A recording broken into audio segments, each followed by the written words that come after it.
Singer Marvin Gaye was pronounced dead on a Sunday, the day before what would have been his 45th birthday. According to news reports, at the time, he had been shot inside his parents' home. His father, Marvin Gaye Sr., was taken into custody on suspicion of murder and ordered to undergo psychiatric evaluation. The headlines moved quickly, but one thing seemed to remain fixed for decades. Marvin Gaye's music would outlive him. For nearly 40 years, the world accepted his death as a straightforward family tragedy, a violent outburst between a troubled son and a rigid, aging father. But that was only the version the public was allowed to see.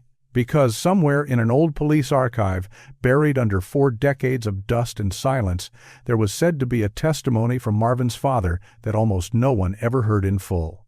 A final statement, a kind of confession, so unsettling that some believed it changed the way the entire story should be understood. Why did he say he no longer recognized his own son? Why did he suggest Marvin had been marked for death long before any trigger was pulled? And why were portions of his words quietly sealed away, with no clear explanation offered to the public? Tonight, we metaphorically open that locked box. We revisit the house, the history, the wounds, and the words that were never meant to reach the outside world. And what emerges from those shadows is a truth far more devastating than anyone could have imagined. Chapter 1. The House on Gramercy Place, a Family Built on Secrets. If you drive down South Gramercy Place today, the street looks peaceful, almost disarmingly calm. Palm trees sway in the breeze, white fences catch the Los Angeles sunlight, and the houses sit in quiet rows like harmless postcards from suburban life. But in the early 1980s, one particular house on that street carried a weight no amount of sunshine could dissolve. 2110 1/2 South Gramercy Place. A modest beige 2-story home that, from the sidewalk, looked like any other middle-class refuge. But once you passed through its door, it became something else entirely. Behind its thick curtains and locked doors lay a family history stitched together with secrecy, strict discipline, humiliation, and wounds that had been festering for decades. This was the place where Marvin Gaye, one of the most transcendent voices of his generation, returned in the final months of his life. He did not come back to celebrate triumph, to relax, or to bask in his status as a legend. He returned to confront the very demons he had spent his entire life trying and failing to outrun. Marvin's story did not start with stages, hit records, or neon lights. It began with fear. Long before the Grammys, long before the world called him the Prince of Motown, long before What's Going On became a soundtrack for a fractured nation, he had simply been a slender, a sensitive boy living in a house ruled by a man whose authority felt absolute. Marvin Gaye Sr., a preacher rooted in a strict apostolic faith, demanded obedience the way other men demanded air. God, in his eyes, was the ultimate ruler. He was the enforcer of that divine will. And the children, especially Marvin, were expected to submit completely. When Marvin resisted, even in the smallest ways, there were consequences. Physical consequences. People who knew him later in life recalled how he flinched at sudden noises, chose his words carefully, apologized too quickly, even when he hadn't done anything wrong. These were not the habits of a global superstar basking in admiration. They were the reflexes of a child who had grown up never knowing when the next blow would fall. His mother, Alberta, was the fragile barrier that stood between her son and his father's rage. She would throw herself over Marvin's small body, absorb the force when she could, and when she couldn't, she would hold him afterward, whispering comfort over his trembling shoulders. Marvin adored her. He feared his father. And that fear followed him like a shadow. It did not disappear when he was 16. It did not fade when he turned 25. It was still there when he was 44. But fear wasn't the only presence inside 2110 Gramercy Place. Jealousy moved through that home like smoke slipping through cracks. When Marvin's fame erupted, neighbors cheered, the world danced. Radio stations spun his records nonstop. The charts burned with his name. But inside the Gaye household, his success didn't heal anything. It deepened the fractures. Some people claimed that Marvin Sr. resented the glare of his son's spotlight, resented the screams of women calling Marvin's name, resented the streams of money flowing in from records he neither liked nor understood. Others whispered something even darker, that the father, once the unquestioned head of the home, could not bear living in the shadow of his own child. Whether those whispers were completely accurate or not, the tension they described became another unspoken law of the house. You did not celebrate Marvin too loudly, not in front of his father, not under that roof. Despite it all, Marvin continued trying to love the man who had raised him, even when church members murmured about Pastor Gaye's harsh methods. Even when relatives suggested the father never truly believed Marvin was man enough. Even as the emotional distance between them stretched wider, like a gulf no apology could bridge, every gesture Marvin made, every gift, every visit, every attempt at reconciliation seemed to evaporate as soon as it reached his father. And somewhere deep inside, a quiet voice started to speak, a truth he never wanted to face. My father will never accept me. By the early 1980 seconds, Marvin's life was collapsing under the weight of another war, one no belt, sermon, or hit record could fix. Drugs, paranoia, financial ruin, shattered relationships, creative exhaustion on the outside, he was still a legend. On the inside, he was coming apart. Tour dates gave way to sleepless nights filled with doubt. Studio sessions turned into hours of staring at the walls. Fame, once intoxicating, now felt like a poison slowly working its way through his system. In that vulnerable freefall, he made a choice he had once promised himself he would never make. He went back to his father's house. To strangers, it looked like a son returning home to regroup. To anyone who truly knew the history, it was the most dangerous place he could have chosen, because the house hadn't changed. The rules were the same. The man who enforced them was the same. When Marvin walked back through that front door, he wasn't a superstar, a pioneer, or a musical genius. Inside those walls, he was once again a child living in the long, cold shadow of the one person whose acceptance he had craved his entire life but had never received. The old wounds opened almost immediately. Arguments resurfaced, judgment sharpened, disappointment thickened the air until breathing felt like work. Friends said Marvin looked haunted. Even Alberta saw it in his eyes. The same house that had contained his childhood fears had now become the stage for his final breakdown. Night after night, the same thought stalked him. The same sentence he had spoken for years in interviews, in journal entries, and in late-night confessions. One day, my father will kill me. People thought he was exaggerating. They assumed it was just the paranoia talking. They believed he was simply drowning in his own darkness. But what if it wasn't paranoia? What if Marvin was the only one who truly sensed what was coming? What if, after decades of conflict, silence, resentment, and spiritual warfare inside that house, he could see the inevitable more clearly than anyone else? Because in the spring of 1984, that prophecy he had repeated again and again stopped feeling like a distant fear and began to sound like a countdown. Chapter 2. 1983. 1984. Marvin returns home to face his demons. By the end of 1983, Marvin Gaye was no longer the glowing figure audiences remembered from the Midnight Love era. The stage lights had dimmed, and behind them there was a man quietly coming apart. He canceled concerts, vanished from rehearsals, and spent endless nights alone in anonymous hotel rooms, lying awake and staring at the ceiling as if something unseen hovered just above him. Friends later described him as jumpy, withdrawn, worn down in a way that no amount of sleep could repair. When the final stretch of the Midnight Love Tour fell apart, Marvin did not protest, did not fight the decision. He simply stepped away from the music, from the crowds, from the roar of applause, as though the noise of the world had become unbearable for a mind that was already splintering. And then, in that fragile state, he made a choice almost no one saw coming. Instead of escaping to a quiet retreat or surrounding himself with people who might shield him, Marvin went back to the very place he had spent most of his adult life trying to avoid. His parents' house at 2110 South Gramercy Place. When he crossed that threshold in the winter air, it was as if the house swallowed him whole, just as it had done when he was a frightened child decades earlier. The shift in him was immediate.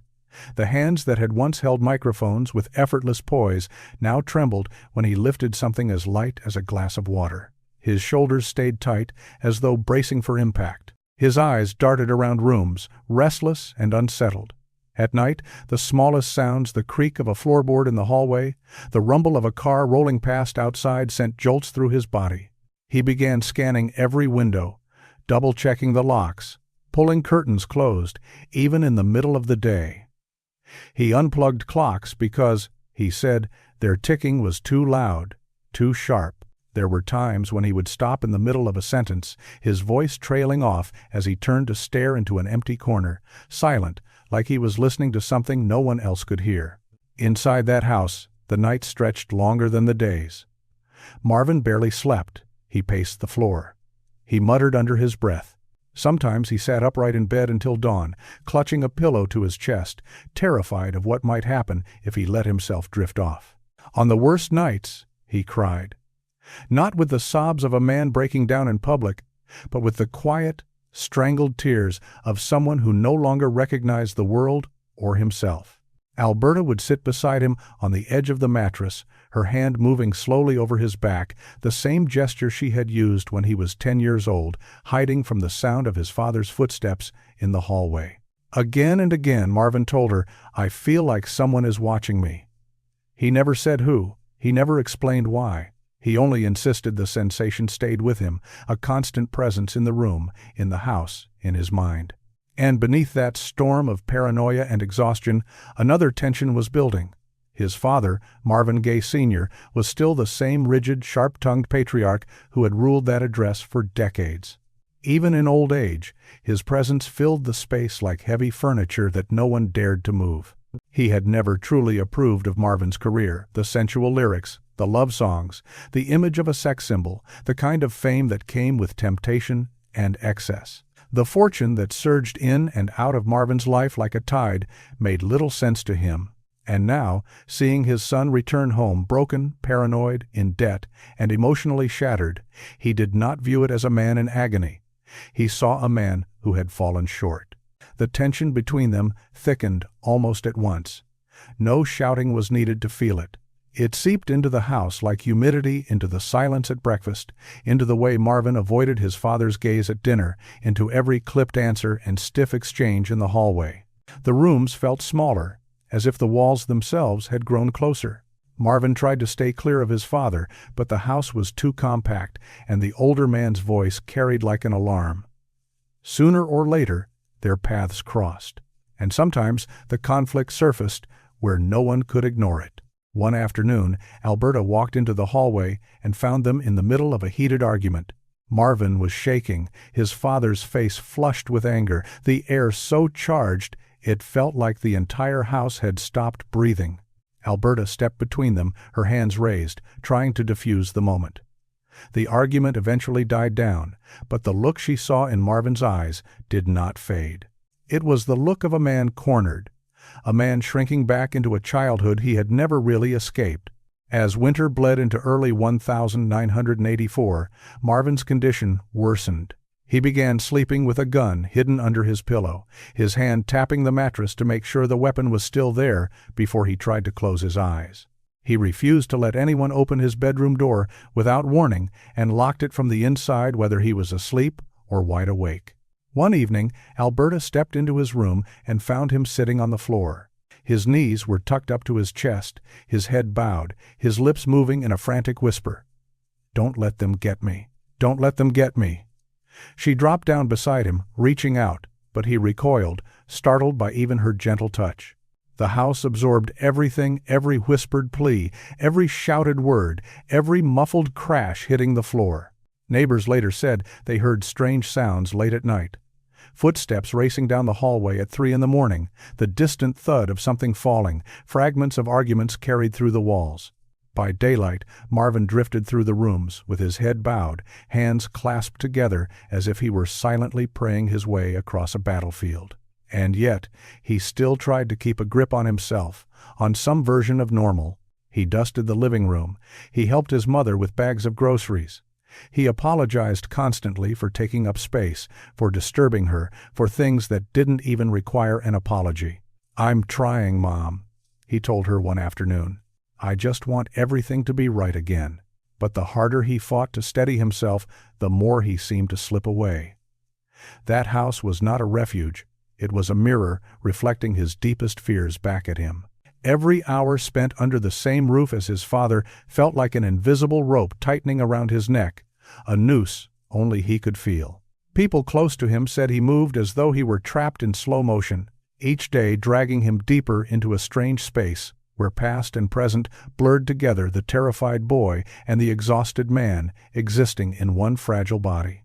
And as the slow weeks inched toward April, something else appeared in his eyes, a quiet, eerie awareness.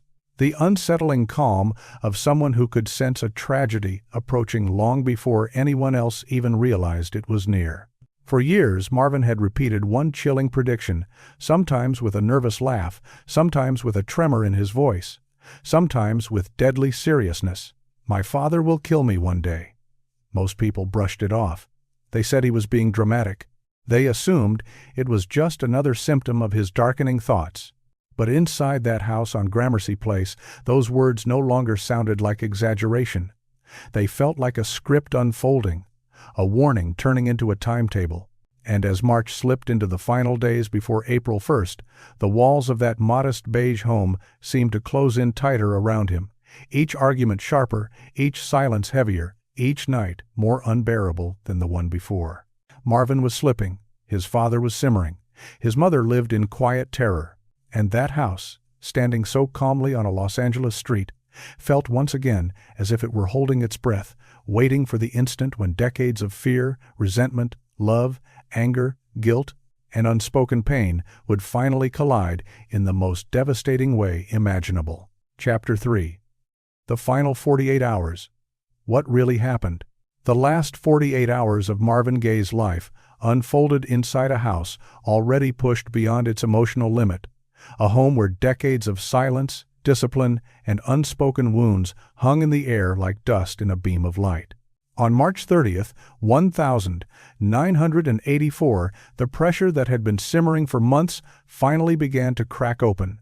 Late that morning, Marvin sat at the dining table, surrounded by bills, insurance forms, and letters he barely remembered agreeing to.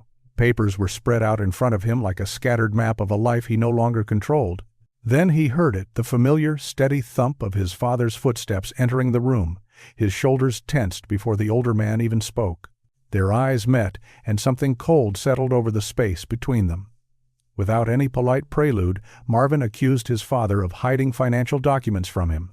His voice was tight, urgent, edged with a kind of panic that sounded less like anger and more like fear. His father answered with the same sharp, cutting tone Marvin had known since childhood. According to later reports, he insisted that nothing in that house truly belonged to Marvin anymore. Not the papers, not the money, not even basic respect. Alberta stepped in, slipping a trembling hand onto her son's arm, urging him in a soft voice to let it go. But her attempt to calm the storm only seemed to feed it. Marvin shouted that his father wanted control over everything, even the insurance money. The older man glared and told him that in this house he wasn't a legend, wasn't a star, just a man who had lost his way. The exchange didn't end because either of them cooled down. It ended because Marvin broke away, leaving the table and pacing the hallway like someone trying to outrun a tightening invisible grip around his chest. The following night, March 31st, the house grew unnervingly quiet. Alberta would later say in interviews that she felt something was off, though she couldn't put her finger on what it was. Around 9 p.m., Marvin's bodyguard stopped by to check on him after hearing about the argument. As soon as the man stepped inside, Marvin appeared at the top of the stairs. His eyes were wide, his voice shook as he ordered the guard to leave immediately. "I don't want anyone listening," he said, almost shouting, his paranoia flaring. The bodyguard tried to calm him, to reason with him, but Marvin's panic only grew sharper, more frantic. When the door finally closed and the guard walked away, Marvin slid the lock into place with shaking hands and retreated to his bedroom. Inside, he unplugged the television, checked the window latches twice, maybe 3 times, then sat on the edge of the bed, elbows on his knees, his head in his hands. According to some accounts, he kept muttering under his breath, "Something's wrong. Someone's trying to take something from me." Downstairs, his father sat in his armchair, his body unnaturally still, his eyes fixed on some distant point in front of him. Neighbors would later claim they had never seen the old man so motionless, so inward, as if he were replaying a story only he understood. On the morning of April 1st, 1984, Alberta sat at the dining table, reading a letter. The house was quiet, but not peaceful. Her husband walked in and demanded to know what she was hiding from him. The tone was sharp, familiar, the same harsh edge that had cut through their home for decades. Upstairs, Marvin was already awake, fully dressed, as if he had never truly slept. He heard the tension rising in his father's voice, a sound he recognized instantly. Instinct took over. He rushed down the stairs, moving faster than his mind could catch up. He stepped between his parents, positioning himself as a shield, and told his father to leave his mother alone. His voice cracked, carrying not just anger, but the raw panic of a child who had spent a lifetime listening for that very tone. His father ordered him to stay out of it. Marvin refused. He yelled that the fight ended now and pushed his father not hard enough to be called a brutal attack, but enough to make the older man stumble backward. For the first time, Marvin had physically pushed back.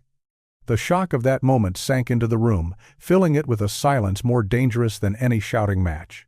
Alberta begged them to stop, her words falling into a void neither man could hear any more. Marvin stood there, breathing heavily, his hands shaking, visibly rattled by what he had just done. His father stared at him with a cold, unreadable expression, then turned and walked down the hallway. Alberta thought he was stepping away to calm down. Marvin believed the confrontation was finally over.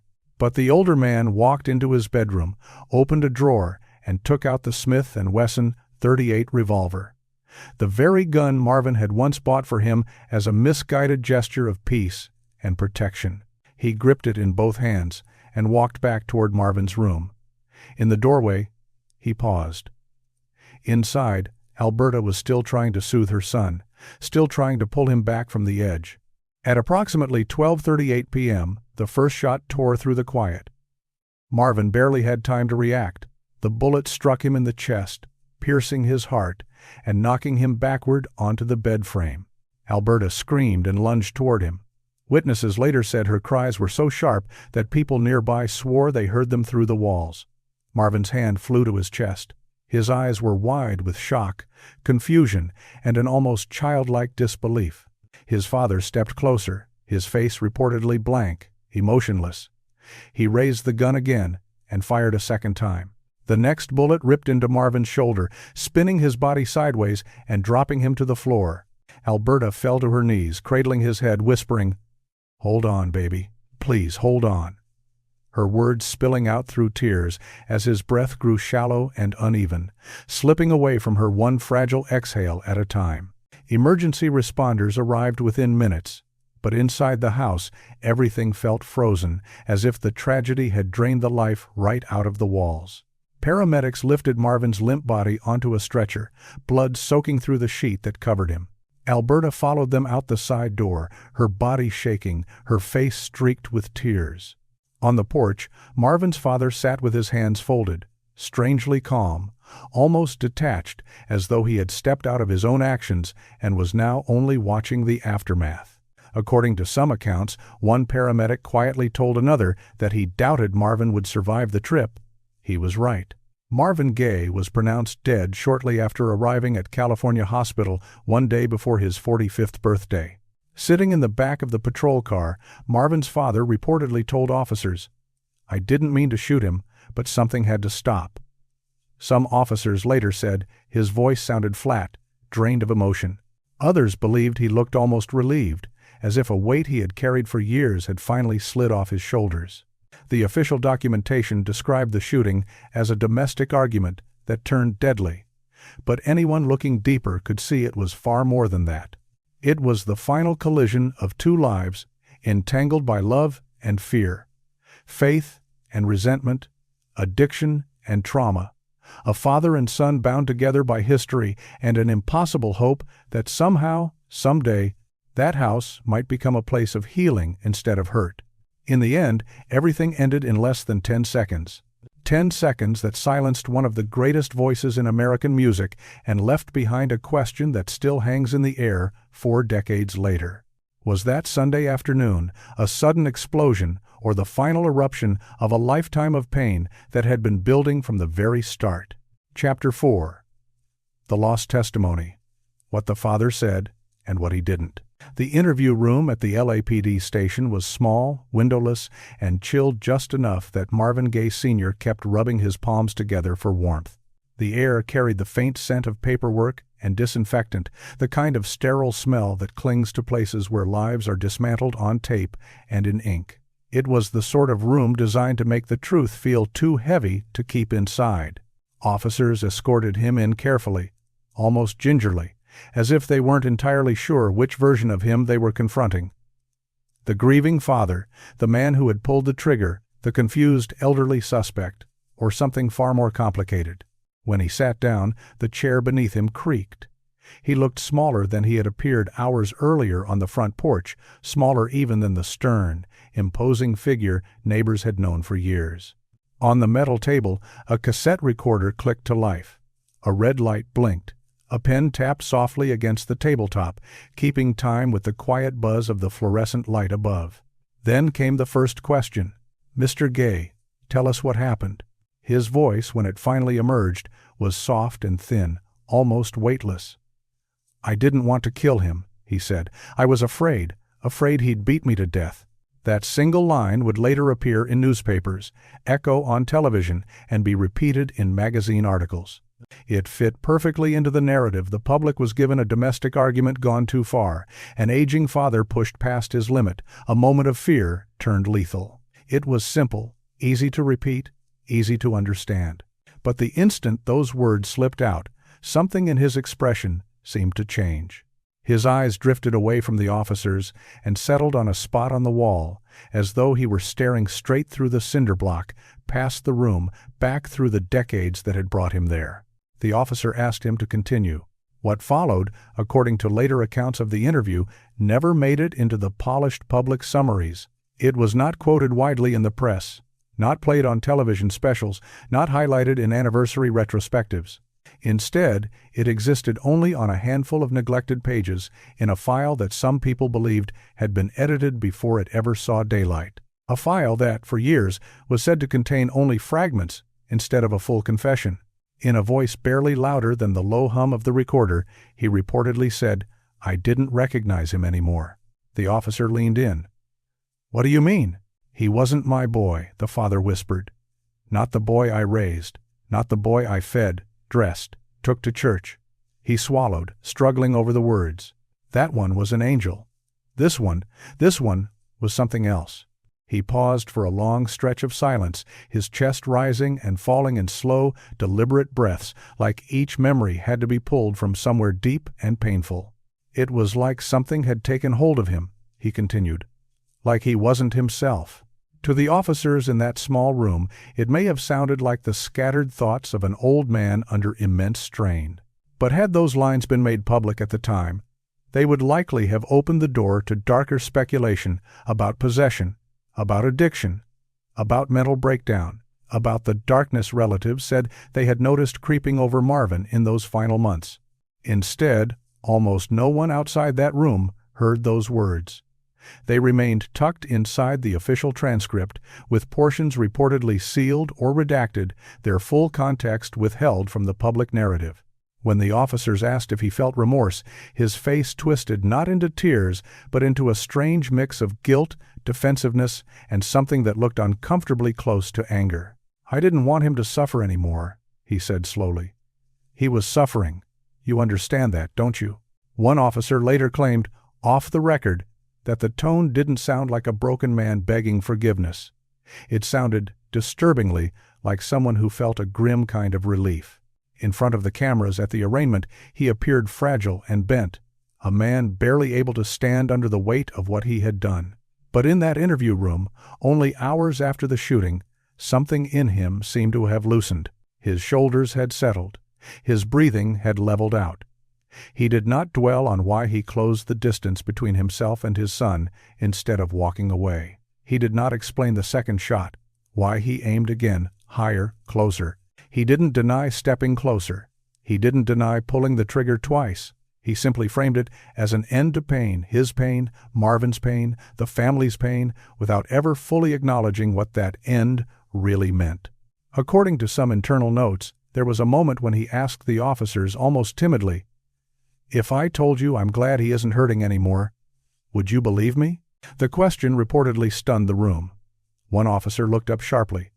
Another lowered his eyes, unsure whether he was hearing a confession of compassion or something much more unsettling. Later, a detective would describe that line as the single most chilling moment of the entire interview. For the next hour, the father drifted between the past and the present, between language that sounded like regret and language that sounded like accusation. "He treated his mother like she was nothing," he said at one point, his words taking on a hard defensive edge. "He yelled, he cursed, he pushed me, he became cruel." Yet almost in the next breath, his tone softened. "I loved him. I prayed for him. But he was slipping away into darkness, and no one would help him. No one could." The contradictions were impossible to ignore. The officers wrote them down, line by line, but making sense of them was another matter entirely. It was as if he were trying to hold together two different versions of himself, the father who wanted to protect his son, and the father who had spent years resenting his son's fame, lifestyle, and distance.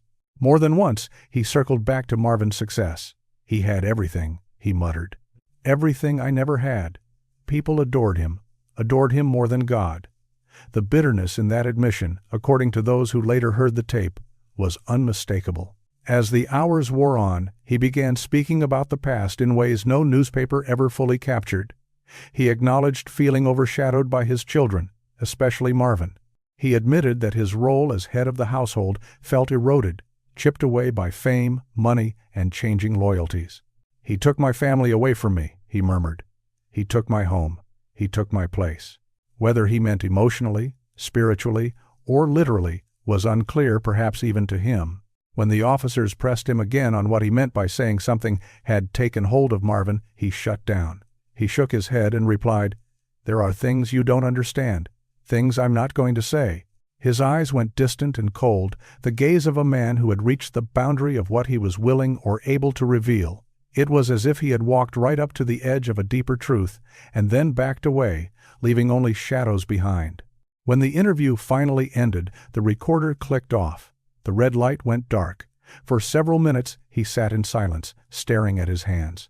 One officer would later write in private notes that the man looked empty but strangely resolved, like someone who had laid down a burden he had carried for far too long. The public never heard that full testimony. They got the streamlined version: fear, self-defense, the confusion of an old man overwhelmed by a violent confrontation. That was the official story that fit neatly into headlines and sound bites. But in the lines that were left out or buried, there was a different picture. A father who felt both powerless and powerful, ashamed and yet justified, heartbroken and yet, in some small, chilling way, relieved. A man who claimed his son had become someone or something he no longer recognized. A man who seemed unable to admit the depth of his jealousy, resentment, and disappointment without revealing a motive darker than anyone wanted to face. And perhaps the most haunting question left behind is not simply why he killed his son, but what truth he was too afraid or too unwilling to speak out loud. Chapter 5. Aftermath. 40 years later, the real heartbreak. In the hours after the shooting on April 1st, 1984, the house at 2110 South Gramercy Place fell into a heavy, unnatural stillness. Yellow police tape fluttered in the warm Los Angeles breeze. Neighbors peered from behind curtains, speaking in hushed tones. Reporters clustered on the sidewalk, cameras pointed at a front door that had just become the scene of one of the most devastating losses in American music history. Inside, Alberta Gaye, a wife and mother who had spent decades trying to hold a fragile family together, made a decision she had never allowed herself to imagine. She left the house. Not for fresh air, not for a brief escape. She left for good. Within hours, she packed a small overnight bag, walked out the door, and never looked back. The place where she had raised her children, prayed with them, comforted them, and hidden them from their father's temper, became the address she would spend the rest of her life trying to erase from memory. By April 2nd, the news had spread across the country. Radio DJs struggled to finish their sentences on air. Television anchors paused mid-script as footage of Marvin's performances and award nights rolled behind them. Outside the hospital where Marvin had been pronounced dead, fans gathered with candles and handwritten notes. Some stood in silent disbelief. Others wept openly, as if the ground beneath them had shifted and nothing felt steady anymore. For many in the black community, the grief cut especially deep. Marvin's music had scored their heartbreaks, their marches, their joy, their survival. To hear that he had not died in a car crash or from an overdose, but from bullets fired by his own father, this did more than shock. It fractured something fundamental, shaking the cultural foundation Marvin had helped shape. By April 5th, the debates had already taken shape. Talk shows, barbershops, church basements, and community centers all turned into makeshift courtrooms, everyone trying to interpret what had happened inside that house. Was it self-defense? A mental break? A tragic accident in a volatile home? Or the inevitable final chapter of a violent cycle that had been spinning for more than 3 decades? The answers depended on who was speaking. Family friends said Marvin had been unraveling mentally for months. Cousins from Washington, D.C., reportedly maintained that the father had always been jealous, always resentful, always distant toward Marvin's success. Fans leaned into a more mythic narrative, the tortured genius, the prodigal son returning home, the fate-soaked tragedy that seemed written long before the final day. But the questions raised in those first days didn't disappear. They deepened. And 40 years later, they still linger. The first is the question almost no one dared to voice in 1984. Why did Marvin ever give his father a gun? That gift ran directly against everything he said he feared. For years, he had told people he believed his father might eventually kill him. So why place a firearm in the hands of the man he dreaded most?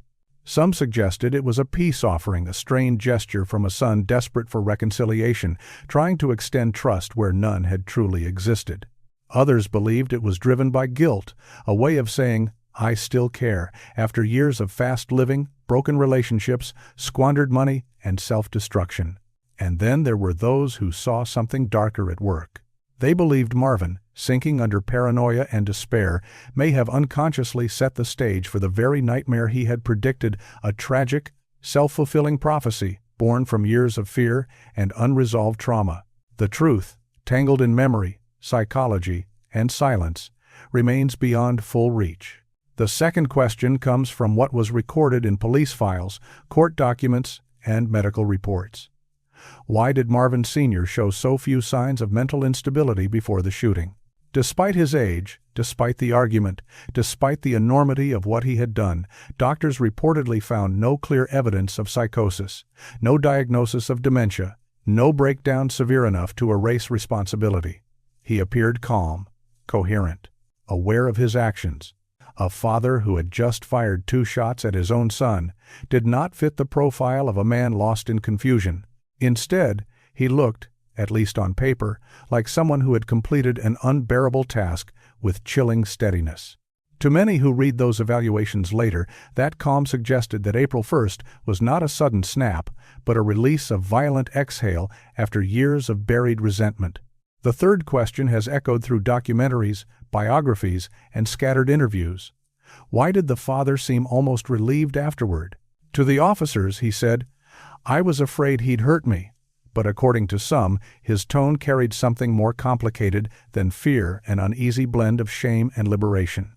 In the portions of his testimony that were not widely publicized, he hinted that a burden had been lifted. Some people saw that as grief that had gone numb. Others believed it revealed jealousy finally unclenching after years in the shadows.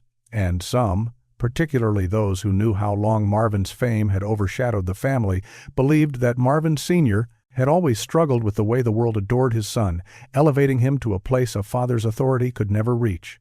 In that light, the notion of relief becomes unbearably tragic.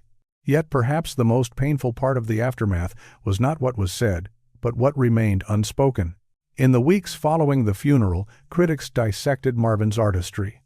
Pastors preached about sin, downfall, and redemption. Journalists searched for angles, patterns, explanations. Fans clung to the records, crying over songs they suddenly heard differently. But beneath the public noise, a quieter truth emerged.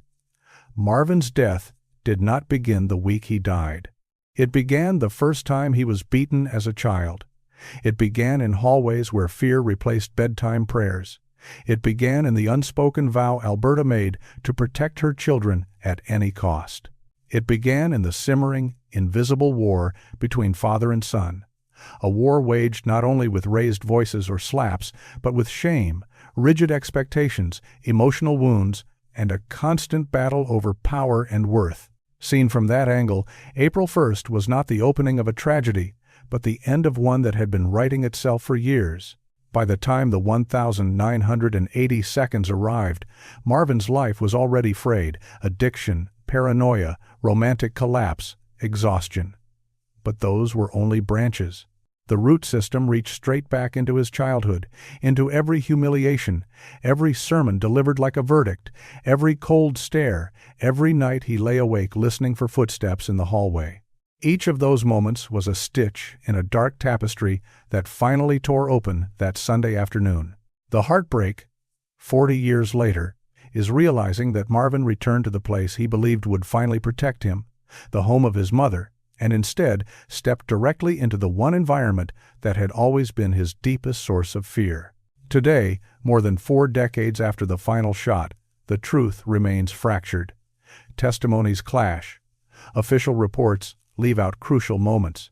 Memory is warped by pain. The family never truly recovered.